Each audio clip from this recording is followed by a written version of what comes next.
Mukhang hindi ko na kailangang ituloy ang bala kong pang-aakit sa magaling kong asawa dahil mukhang humaling na humaling din siya sa akin. Mantakin mong nakailan pa kami ng umagang yun at kung hindi ko pa siya sigawan at sabihing nagugutom na ako ay wala pa siyang balak na tumigil. Alam ko namang napakalakas ng aking alindog pero grabe naman yung ginawa niya.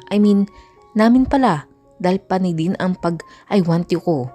Nakakahiya at pakiramdam ko ay ang kapal ng peslak ko. May paggalit-galit pa ako nalalaman tapos bubuka din naman pala. Wala namang masama, di ba? Mag-asawa kami at normal lang na pagbigyan ko siya. Kaysa naman doon sa Sandra na yun, magpakalunod sa ligaya at sarap. Sa totoo lang, natatakot ako. Baka mabuntis ako na wala sa oras. Well actually, okay lang naman since mag-asawa nga kami. Kaya nga lang paano kung magkaanak kami tapos bigla niya akong iwan dahil kay Sandra? Paano ako at ang aking magiging anak? Ayoko sana. Pero nung unang beses pa lang nakunin niya ang aking kainosentihan, ay nagsimula na rin akong uminom ng pills pagkatapos. Ayoko malagi sa sitwasyon ng nanay ko kahit pa kasal naman kaming dalawa. Alam ko ang hirap at sakit na hindi maging priority ng sarili kong ama at lagi na lang nakikiamot. Partida pa yan ang nanay ko ang tunay na mahal ng aking daddy. Pero dahil sa pera tinalikuran niya kami. Paano si Albert? Sinabi niya sa akin na mahal niya si Sandra at kahit pa sinabi na din niya sa akin na hindi nga siya mangangaliwa, wala pa rin kasiguraduhan yun. Mahal niya ang babaeng yun at napakayaman niya din. Buti sana kung ako may pera sa aming dalawa, kagaya ng asawa ni Dad. Kaya hindi niya mahiwalay-hiwalayan, wala akong may pangsusuhol sa kanya. Kailangan marandahan kong aking sarili sa kanya, lalo na ang damdamin ko. Paano kung mahulog ang loob ko sa kanya na ngayon ay pakiramdam ko na hindi malabang mangyari since buong puso kong ibinigay sa kanyang katawan ko. Tapos napakagwapo pa niya at sira lang yata ang ulo ng babaeng hindi hahangarin maging kanya siya. Nung unay wala akong pakialam sa kung sino man siya, maliban sa kalamang anak siya ni Alberto na inakala ko nung una na siya talagang asawa ko. Pero pagkatapos ko malaman na isa siyang negosyante, ay pilit kong inalamat na research ang lahat ng pwede kong malaman tungkol sa kanya na very limited din about sa mga negosyo niya. Ang personal na bagay ay nanatiling lihim sa iba. So iyon nga, sobrang yaman niya. Pinakamayaman sa buong bansa actually. Grabe donya na pala ako. Donya sa pangalan pero hindi sa pera dahil nakikiride lang naman ako ngayon sa pangalan niya. Which is patagulang dahil hindi naman na isa publiko ang aming kasal. Pumirma nga lang ako and then, voila! Misis na ako ni Albert. Ano ba ang aking gagawin kapag tuluyang nahulog ang aking loob sa kanya? Hindi ko rin alam. Hindi ko pa naranasan na ma-in love kahit pa naroon na rin ako sa pagkagusto sa isang lalaki. Isa siya sa pinakamatalino sa school at kita ko kung gaano siya kaporsigido na maging matagumpay sa buhay. Gwapo din siya at maraming mga babae na nagkakagusto sa kanya. Nakaramihan ay puro mga anak mayaman. Pero kahit isa'y wala siyang nakarelasyon. Kaya naman ganun na lamang ang paghanga ko sa kanya na hindi naging lingid sa aking mga kaibigan. Pero iba yon sa tunay na pag-ibig na pagkakaalam ko. Kaya naman may palagi akong kailangan kong ihanda ang aking sarili at siguro sikapin na maging mabuting asawa kung ayaw ko na masira ang aking pamilya at kung gusto ko na magkaroon ng buo at kompletong pamilya. Sana lang ay pareho kami ni Albert ng hangarin at hindi nga siya nahumali ng husto kay Sandra. Hoy, ang lalim ng iniisip mo. Sabi ni Mike, ang mga siraulo kong kaibigan ay nasa bahay ngayon. Dahil hindi mapakali si Glenda na talagang gusto makita ang bahay ng aking asawa. Hindi ko alam kung anong nakakaintriga doon.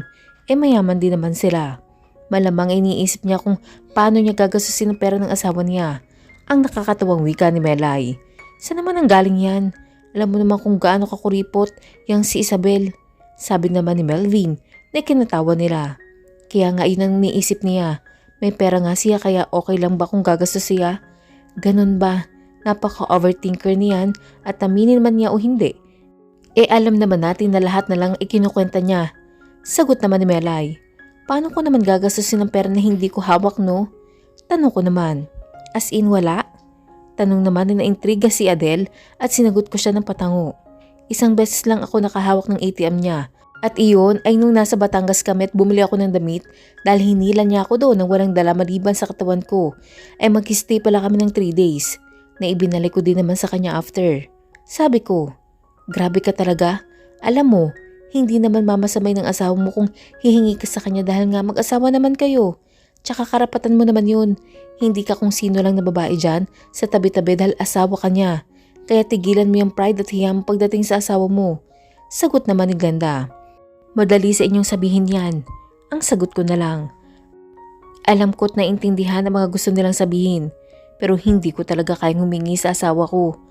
Ayaw kong isipin niya na mukha akong pera at nagiging mapagsamantala dahil lang sa mga nangyayari sa amin. Huwag niyo na siyang pilitin dahil alam naman nating lahat na kayang-kaya niya kahit wala ang pera ng asawa niya. Ang laki na rin ang kinikita niya sa content niya at sigurado kung sa kanya lang ay higit pa sa sobra yon dahil hindi naman siya magastos. Sabi ni Nick, ngayon ka lang yata may nasabi na maganda babe.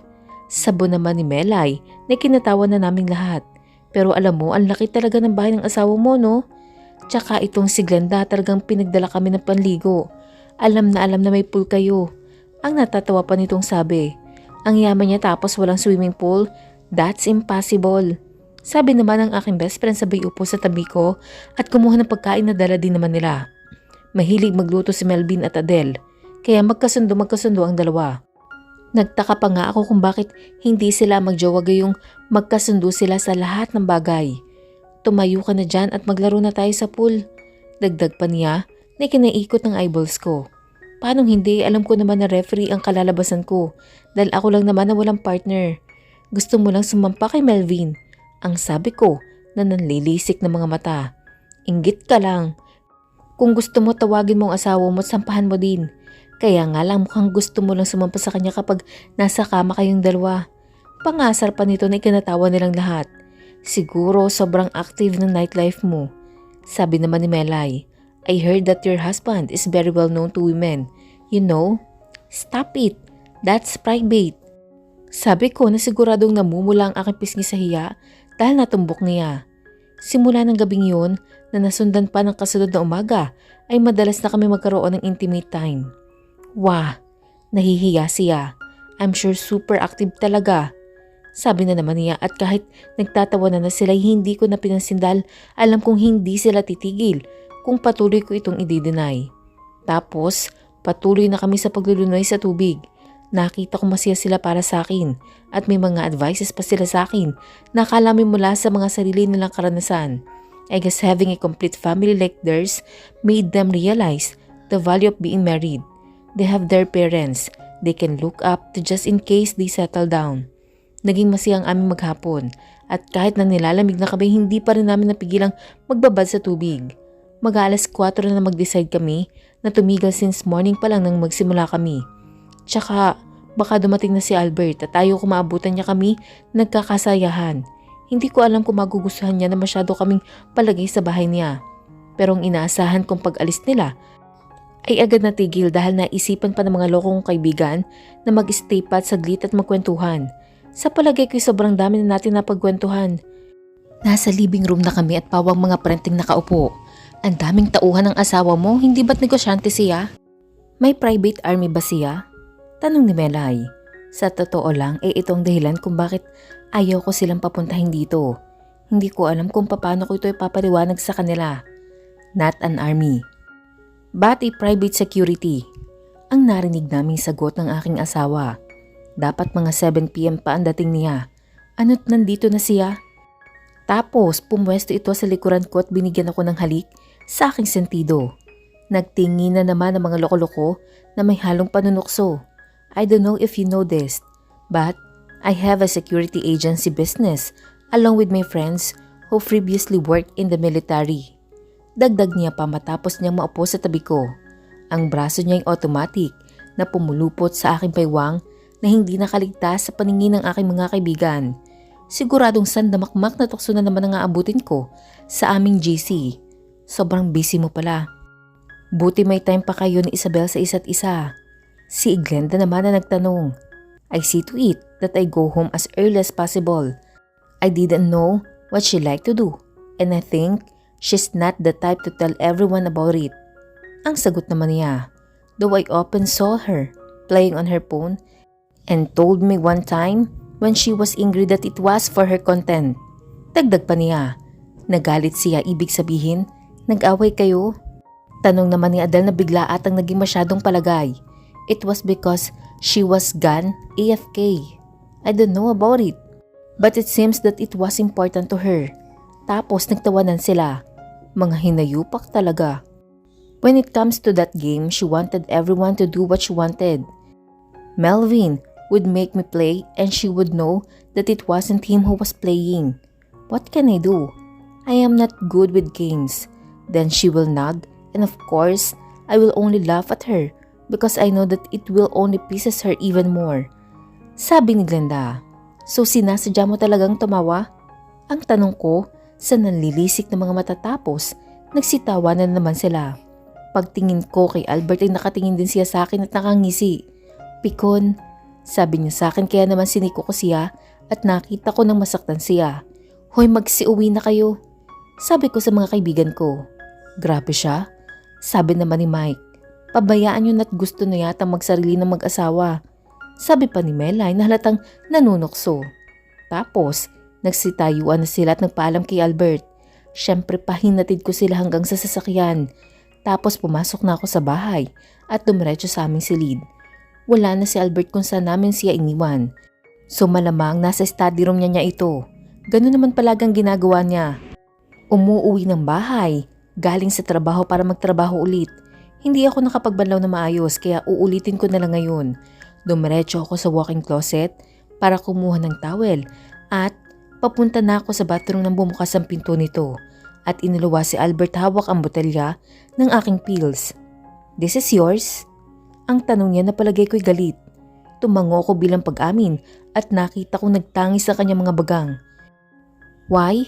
Are you not yet ready to become a mother? What's the use of being intimate with you every night if you're not going to get pregnant? Tanong niya. Since when did you start taking this? Hindi ko pa nasasagot ang unang tanong niya ay may kasunod na agad siyang tanong. The next morning after you took me. Naningkit ang mga mata niya at naihagis ang bote ng pills na muntik nang tumama sa akin kung hindi ako nakaiwas.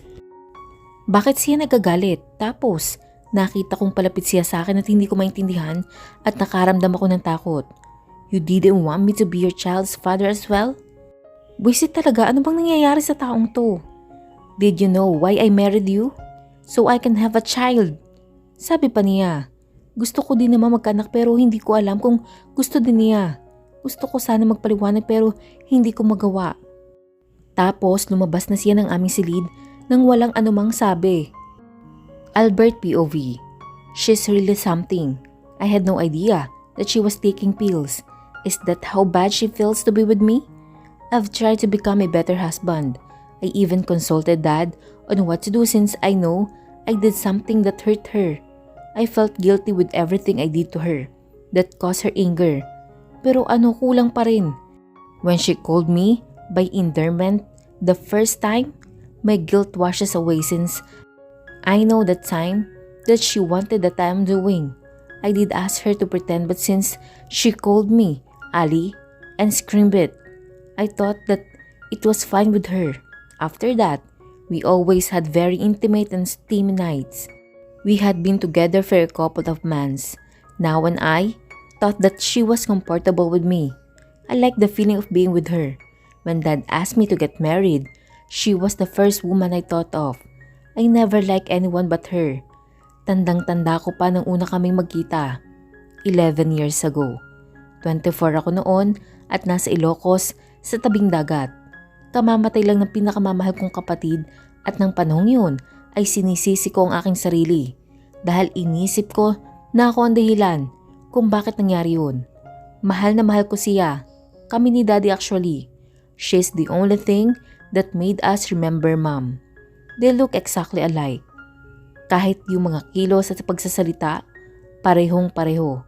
Sobrang sweet niya at alam kong mahal na mahal niya din kami. Alam niya kung anong uri ng taong aming ama at palagi niyang pinagsasabihan ito na magbago na. Pero mahirap yun para kay Dad dahil nagkaisip na siya sa ganong klaseng pamumuhay na sinimulan pa ng lolo niya na sa Italy pa siya nakatira. Masasabi ko ng aking mom ang kahit papano ay nagpalambot sa kanya. Tapos nga ay ang aking little sister. Habang sinisisi ko ang aking sarili sa nangyari at umiiyak mag-isa ay may batang lumapit sa akin. Bakit ka umiiyak kuya? Ang tanong niya. Napatingin ako at kahit na alam kong napakabata pa niya, ay hindi ko maiwasang humanga sa napakaganda niya mukha. Hindi ko sinagot ang tanong niya at nanatili lang na nakatingin sa kanya. I am far from that, but I have anger issues, so hindi talaga ako nakikipag-close sa mga taong walang halaga o hindi ko kilala. Nothing. Ang sagot ko. Tapos ngumiti siya. Sabi ng nanay ko hindi dapat tayo nalulungkot sa kahit na ano pang dahilan. Kahit gaano pa ito kasakit. Sabay sabi niya, paano kung namatayan ka? Halimbawa ang nanay mo. Ang tanong ko. Nanlaki ang kanyang mga mata tapos maya-maya yumuko ito. May sakit siya. At sabi niya ay hindi daw magtatagal ay may iwan niya ako. Sabi niya tapos tumingin ito sa akin. Pero ngayon ay may ngiti na sa kanyang mga labi. Gusto daw niyang umalis na masaya at dapat daw ay ganun din ako dahil makakasama na niya lumikha sa kanya. Sobrang bait ng nanay ko kaya naniniwala ako sa sinasabi niya. Tanggap mo na mamamatay na siya? Tanong ko't nakita kong kahit nakangiti siya malungkot pa rin ito. Hindi ba mas maigi na yun kaysa naman mahirapan pa siya? Tapos ang dad ko'y nakita ko na malungkot din. Tapos inaway pa si nani ng asawa ni dad kahit na alam niyang hindi na maganda kalagayan ng nanay ko. Kabit ang nanay mo pala? Ang sabi ko na may halong pang-uuyam at sinuklian niya naman ang mapait ng ngiti. Na magkasakit ang nanay ko unang nakilala ang tatay ko. Magkasintahan na sila at may plano na magpakasal pero mas pinili ng tatay ko ang asawa niya. Napilitan ng nanay ko na tawagan siya dahil sa akin. Dahil nag-aalala siya para sa akin kung sakaling mawala siya at maiwan ako mag-isa. Ngayon ay tinutulungan ng tatay ko ang nanay ko sa mga gastusin sa ospital kahit ayaw naman ng nanay ko. Ang gusto niya ay masiguro na may mag-aaruga sa akin kaysa ang gumaling pa siya dahil alam niyang wala ng pag-asa. Kwento pa niya. Narinig kong humingi ng tawad ang tatay ko dahil pinili niya ang asawa niya ngayon dahil sa pera. Sinabi niyang mahal niya ang nanay ko pero pinigilan niya ito at pinalalahanan siyang mahalin ang asawa niya at kalimutan na ang sinabi niyang pagmamahal para dito. Narinig ko din na sinabi ni nanay na masaya-siya na malamang mahal pa rin siya ng tatay ko at panatag daw siyang aalis dahil alam niyang may mag-aalaga na sa akin. Ang lungkot ng buhay mo, ang bata mo pa para isipin ang mga bagay na yan. Ang sabi ko, kaya huwag ka nang umiyak. Hindi ko maiwasan. Namatay ang kapatid ko nang dahil sa akin. Ang nasabi ko, hindi ko ugali ang magkwento ng buhay but since bata pa naman siya, hindi naman niya na siguro matatandaan ito. She got kidnapped and was killed by our enemy. Nakita ko nang manlaki ulit ang mga mata niya pero wala ang takot para sa akin. Hindi ikaw ang may kasalanan. Yung masamang tao ang dahilan ng pagkawala ng kapatid mo. Sabi niya maya-maya. Hindi niya gugustuhin sisihin mo ang sarili mo sa mga bagay na hindi mo naman kontrolado. Ganyan din ako sa nanay ko pero sinabihan niya ako na may mga bagay na hindi na natin hawak at wala tayo sa posisyon para makontrol ito. Ang malamang mahal ko siya ay sapat na daw para malaman niya ang halaga niya sa buhay ko. Kaya dapat ay isipin ko na lang ang masasaya naming araw na magkasama. Bakit hindi niya sinabi sa iyo yan? Ayaw niya na magalit ako sa tatay ko dahil iniwan niya kami. Gusto niya na palayain ang aking sarili sa kung anumang galit at puot na wala daw patutunguhan kung hindi sa tuluyang pagkasira ng aking buhay. Ang sagot niya tapos ay ngumiti na ito. Tapos bigla na lang siyang hinawakan ang mukha ko ng dalawang kamay niya at sinabing, kaya kuya, free yourself, okay? Napatitig lang ako sa kanya. Wala kang kasalanan at alam kong mahal na mahal mo siya. At masaya siya dahil alam niya yun. Pero kung nakikita ka niya ngayon na ganyan kakalungkot, sa tingin mo ba magiging okay siya sa kung saan man siya naroroon? Bakit hindi mo gawin ang mga bagay na gustong gusto niyang gawin mo? Yung hinihiling niya lagi sa'yo. Parang sa ganun ay mas gumaan ang pakiramdam mo. Sagsag pa niya, tapos tumayo na ito't lumakad palayo. Ako'y nakatingin pa din sa kanya dahil parang nararamdaman ko pa rin ang mga kamay niya sa pisngi ko. Tapos bigla siyang lumingon at kumaway sabay-sabing, "Babay Kuya Pogi!" Nanlaki ang mga mata ko dahil ganun-ganon ang aking kapatid kung tawagin ako.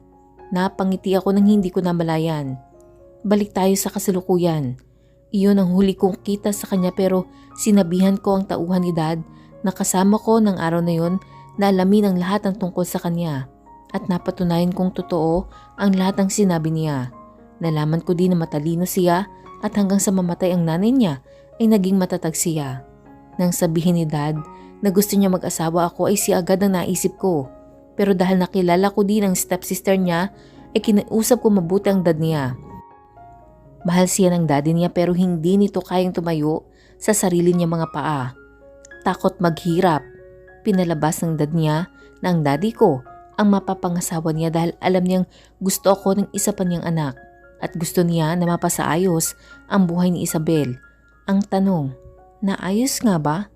Akala ko'y unti-unti na siyang nasasanay sa aming pagsasama at handa nang tanggapin ako ng buong puso.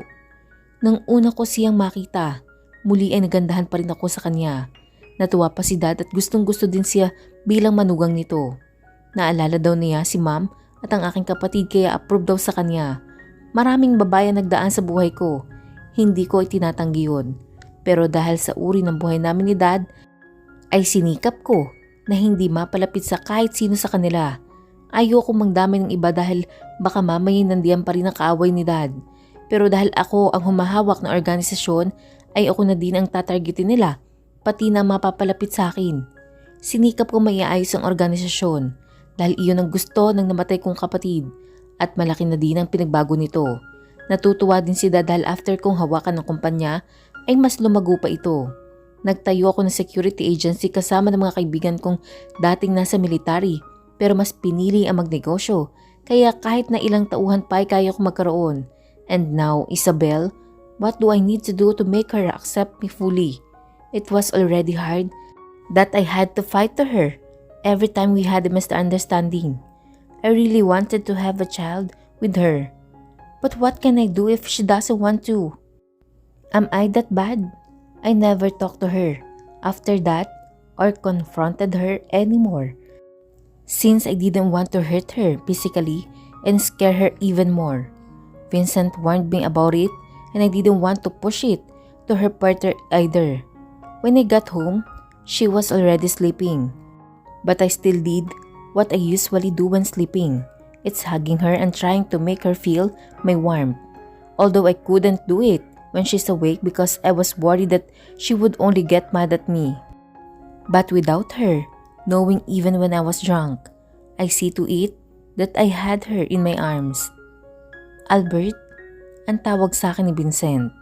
Lagi ka nalang late kung umuwi. Why not talk to your wife and settle your disagreement? Sabi niya. Napabuntong hininga na lang ako dahil alam naman niya na mahina ako sa mga ganyang klase ng usapan. Hindi niyo maaayos ang alitan niyo kung hindi kayo mag-uusap. Dagdag pa niya. She doesn't want to have a child with me. Sabi niya. She's taking a pills. Pero hindi niya sinabing ayaw niya. What if she had a reason for it? Other than what you think? Tanong niya. What could it be? Ang walang gana kong tanong. How would I know? I am not her.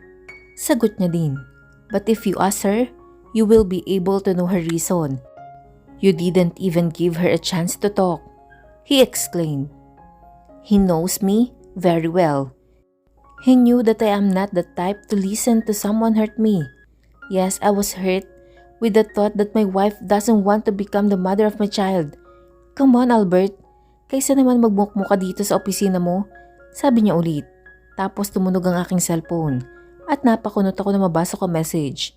You will regret it. Sabi ng text. Ilang araw na ako nakatanggap ng ganito mensahe at hindi ko maisip kung kanino ito nanggaling. Pinakita ko kay Vincent ang text at nakita kong kumunot din ang kanyang noo. It came from Anastasia. Sabi niya, I already found out it was the reason why I came here. The IT just texted me. Sabi pa niya tumangutango ako. Where is she? Ang tanong ko, si Anastasia ang dapat sana ay magiging assistant ni Isabel. Dati siyang sa opisina ko at dahil nga papakasalan ko si Isabel ay kinuha ko siya para may makakasama ito sa kung saan man niya gusto magpunta. Pero mukhang hindi iyon ang gusto mangyari ng babae dahil unang araw pa lang ay nalaman ko na agad na nagsinungaling ito. Lingid sa kaalaman niya na may CCTV sa mansyon at nakita at narinig ko ang mga pinagsasabi niya kay Isabel. Kaya naman sinisante ko siya agad. Batangas. As in right now? Ang tanong ko ulit at tumango naman ito. Ready the helicopter. Ang sabi ko dahil lunch pa lang ay may oras akong puntahan ng babaeng yun. Pwede kong iutos pero mas gusto ko na sa akin mismo manggaling. Tumayo na ako para pumunta sa rooftop ng aking building kung saan naroon ang helipad na makatanggap ako ng notification. Tiningnan ko ito at sobrang takot ang lumukob sa akin. Vincent, come with me. Ang tawag ko na puno ng pangamba at galit. Albert POV. Send Benedict the location. Ang sabi ko kay Vincent bago pa man bumukas ang elevator sa last floor ng building. Tapos umakyat pa kami ng isa pang floor papunta sa helipad. Hindi ko alam kung ano magagawa ko sa babaeng yun dahil ang notification na natanggap ko ay isang live video kung saan nakatali si Isabel sa isang parampol sa loob ng isang kwarto. Pasakay na kami ng helicopter na mag-end ang live stream. Nasa himpapawid na kami na mag-ring ang phone ko at makita kong parehong numero na nagsasend sa akin ng mga messages. Hindi ko ito sinagot kahit pa sobrang nag-aalala na ako sa aking asawa. Dahil sa pag-aalalang baka makatunog ito na on the way na ako sa location nila. Benedict said that he's going to call his contact in Batangas to help you out. Sabi ni Vincent, sa nakalipas na mga araw ay iniwasan ko si Isabel dahil ayoko masaktan ko ito. Hindi pa humuhupa ang galit ko at ayaw kong makagawa ng bagay na alam kong pagsisisihan ko din. Kaya naman hinayaan ko lang siya sa kung ano mang gusto niyang gawin. Ang pagkakamali ko ay yung sinabihan ko, si Daniel, na huwag muna siyang ipag-drive kung gusto niyang umalis para maranasan niyang hirap na mag-commute. Bilang parusa dito na pinagsisisihan ko ngayon, I am such a fool and stupid. Ang nasabi ko, relax Albert, maliligtas natin si Isabel. Ang sabi ni Vincent na parang siguradong sigurado siya. Sinabi ko na kay Benedict kung saan tayo maglaland at nakapina din naman ang location ni Isabel. Dagdag pa nito, hindi ko alam kung anong gagawin ko kapag may nangyaring hindi maganda sa asawa ko. Hindi nagtagal ay narating namin ang Batangas at sinunod namin ang sinabi ni Benedict kung saan kami dapat magland at may naghihintay na sasakyan para sa amin hanggang sa makarating kami sa location. Habang papunta kami sa lugar kung saan nandoon ang aking asawa ay tumawag pa ang salarin sa akin na akin namang sinagot na parang walang pakialam kahit na sobrang kinakabahan ako sa kalagayan ni Isabel. Maya-maya pa ay natanong ko na ang bahay kung saan sila naroroon ayon na rin sa aming driver. What is it? Ang parang walang buhay ko ng sagot. Ayaw ko makahalata siya at baka bigla na lang silang makahanda sa aming pagdating. Ayon na rin sa driver ay napapalibutan na ang hideout at ako na lang ang hinihintay. Nais ko sana siyang singhalan dahil doon. Bakit kailangan pa nila akong hintayin gayong buhay na ng aking asawa ang nakasalalay? Malaking pagkakamali mo ang ginawa mo sa akin ng dahil sa babaeng ito. Ang sabi ni Anastasia, hindi na siya nag-aksaya ng panahon na itago ang sarili. Sisiguraduhin kong papahirapan ko siya ng husto. Pero huwag ka mag-alala dahil titiyakin kong mapapanood mo ang lahat. Actually, hindi lang ikaw kundi pati na ang buong mundo. What makes you think that I would care? Ang sabi ko bago ko tinapos ang aming usapan. Pagkababa ko ng call ay nakareceive naman ako ng notification at ayaw ko mang tingnan ay hindi ko pa rin napigilan ang sarili ko. Mukha ni Isabel na nasa camera habang ipinaparinig sa kanya ang naging usapan namin ni Anastasia. Ngayon lang. Ano naman ang inaasahan mo magiging reaksyon ko? Ang tanong ng aking asawa sa lalaking may hawak ng cellphone. Huwag ka mag-alala. Kahit baliwala ka sa kanya ay sisiguraduhin kong mapapaligaya kita. Sabi ng lalaki. Tapos sinabunutan siya upang mapatingala bago nito hinalikan ng aking asawa. Faster! Ang galit ko nang sabi dahil sa sobrang pag-aalala. Nakita ko na mga tila pasa sa kanyang mukha sanhi ng paulit-ulit na pagsampal. Hanggang sa makarating na kami ng mismong hideout nila sa isang malaking bahay. Walang ibang tao sa paligid na nagbabantay kaya malamang wala silang kaalam-alam na napapalibutan na namin sila. Ang sabi ng isang naka-civilian na pulis na palagay ko ay siyang contact ni Benedict. Sumama na ako papasok sa bahay kung saan naroroon ang aking asawa at nagaganap ang live streaming na yun. At muli kong nakita kung paano nanlaban si Isabel kahit pa nakagapos ito sa isang pole. Kinagat niya ang bibig ng lalaki na naging dahilan para sampalin siya nito. Pumaling ang kanyang mukha at dumugo na rin ang kanyang labi. Ganyan ang gusto ko sa babae. Palaban. Saktong pagpasok namin ng pintuan na naging dahilan ng pagtili ni Anastasia at napatingin ang lalaki na hinding-hindi ko makakalimutan ng itsura. Saktong-sakto, hindi ko na hinayaang makakilos pa siya at nakatikim ito sa akin. Nakita ko mabilis na nilapitan ni Vincent ang babae at ako naman ay mabilis na lumapit sa nakagapos kong asawa. Niyapos ko siya ngunit pumapalag naman ito. Ang akala niya siguro ay ako ang lalaki na nakita sa kanya. "Shh! Baby Isabel, it's me!" Ang sabi ko tapos nakita kong idinilat niya kanyang mga mata. Tinulungan ako ng isa sa mga pulis na kalagi ng pagkakatali sa kanya habang inaalalayan ko siya at pangkuhin matapos na tuluyang makalag ang lubid. Dinala ko siya sa sasakyan at tinutusan ng driver na bilisan para sa pinakamalapit na ospital. Naiwan si Vincent at alam kong alam na niya kung ano kanyang dapat gawin. Nakarating kami sa pinakamalapit na ospital ngunit napakalayo pa rin ng naging takbo namin dahil nga probinsya na ang lugar. Naisip ko na mas maigi pa yatang sa Manila ko na lang siya dinala gamit ang helicopter. Nagsilapitan ng mga nurse at doktor. Pagdating namin natagad naman siyang inasikaso habang dinadala sa ER. Parang napakatagal ko na naghihintay sa labas ng operating room dahil hindi naman ako pwedeng pumasok doon. Naiinip na ako at nag-aalala sa kalagayan ng aking asawa. "Albert, kumusta na si Isabel?" Ang tanong ni Vincent pagdating niya. "Naiinip na ako. Nandito ka na't lahat wala pa rin lumalabas para mabalitaan ako ng kalagayan niya." "Kakayanin ni Isabel yan, Albert. Nakita mo kung gaano siya katapang." Ang sabi niya, nahalata namang pinapalakas lang ang loob ko. Hindi ko alam ang gagawin ko kapag may nangyaring masama sa kanya, Vincent. Hindi ko mapapatawad ang sarili ko.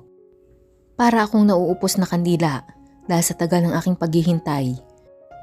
Gusto kong tanungin kung ano nang nangyari kay Anastasia kaya lamang. Parang hindi ko din maintindihan ang kung ano bang sasabihin niya. Ipanatag mo ang loob mo at magdasal para malampasan mo ito, Isabel.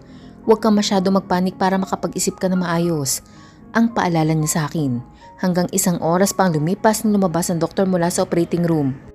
Napatayo ako sa aking pagkakaupo sa sahig at mabilis na lumapit dito upang alamin ang kalagayan ng aking asawa. "How is she?" "She is safe now, but she needs a rest. Madami ang nawalang dugo sa kanya kaya medyo nahirapan kami.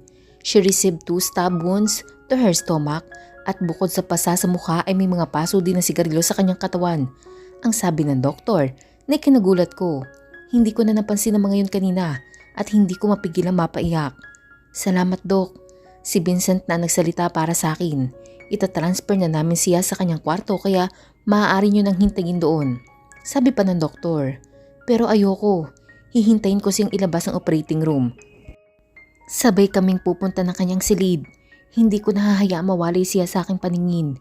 Hindi ko na din hahayaang mangyari pa itong muli sa kanya at magdanas ng sobrang hirap. Maya-maya inilabas ng aking asawa. Kaya naman sumabay na ako habang kasunod ko si Vincent. Masyado akong tuliro at hindi ko na alam ang gagawin ko. Mabuti na lang at kasama ko siya na alam kong handang umalalay sa akin. Maayos ang silid at malinis kahit na hindi ito kagaya ng ibang malalaking hospital sa Manila.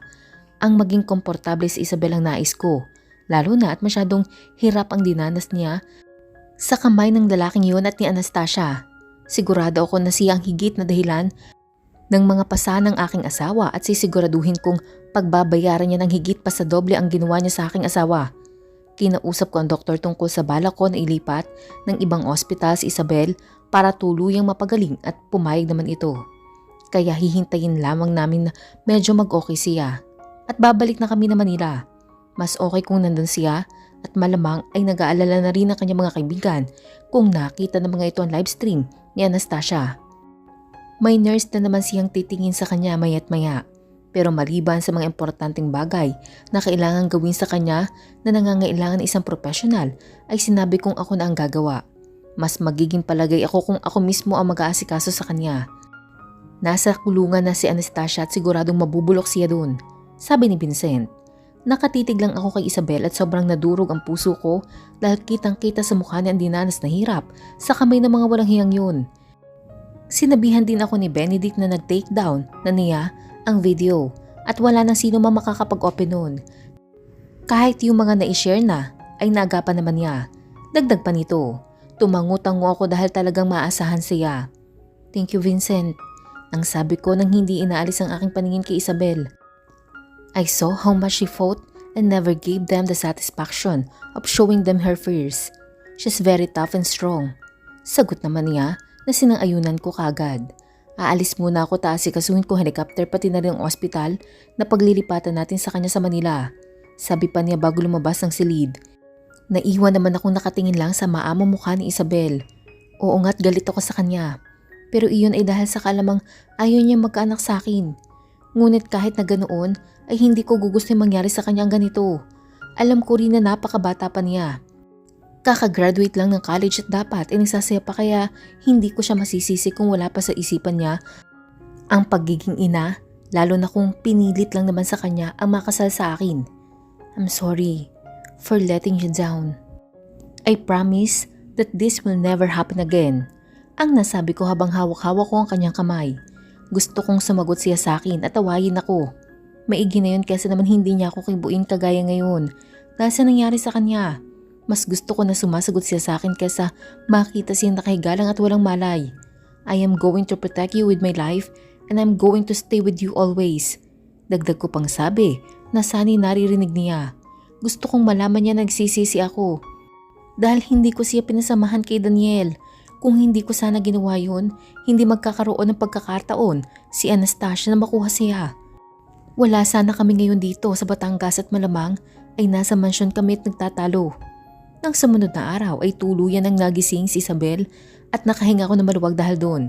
Kinumusta ko siya at sinagot niya lang ako na simpleng, I'm fine. Hindi ko alam kung galit ba siya sa akin o ano. Pero inintindi ko na lang. Dumating ang doktor at kinumusta siya ngunit pareho lang ang naging tugon niya. Pinaalalahanan siya ng doktor tungkol sa kanyang kalagayan na sinagot naman niya na simpleng pagtango. Nag-aalala na ako dahil doon. Kaya naman pinasya kong kausapin ng kanyang doktor at alamin kung bakit siya ganun. She's fine but she's still in shock and I'm sure that she was still in pain as well. Hindi biro ang dinanas niya kaya hintayin na lang natin na makapag-adjust siya. Ang paliwanag ng doktor, napatango na lamang ako kahit na hindi ako ganun kasatisfied sa naging sagot niya. Isang araw pa kaming namalagi doon bago kami tuluyang bumalik ng Manila. Gusto na sana ni Isabel umuwi ng bahay ngunit sinabi kong kailangan pa niya mamalagi doon para mas matingnan siya ng doktor. Hindi na siya nakipagtalo at hinayaan na lamang niya ako sa gusto kong mangyari. Muli po, sabay-sabay po nating abangan ang susunod na kabanata. Maraming salamat po.